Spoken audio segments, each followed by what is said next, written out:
খুলনার বানরগাতি এলাকায় বাসা ভাড়া নেয়ার কথা বলে একটি বাড়িতে ঢুকে একজন পুরুষ এবং একজন মহিলা বাসা ভাড়ার কথা বলে 2000 টাকা অ্যাডভান্সও দেয়।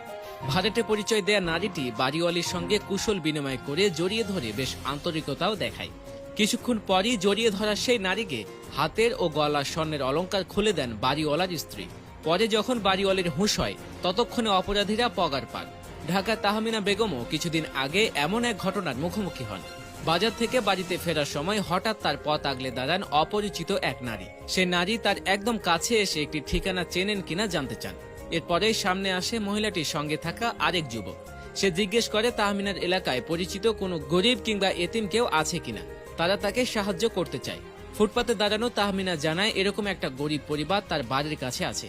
তাহমিনা তাই বিস্তারিত জানতে কয়েক মিনিট তাদের সঙ্গে কথা বলেন। এক পর্যায়ে তাহমিনা বেগম অপরিচিত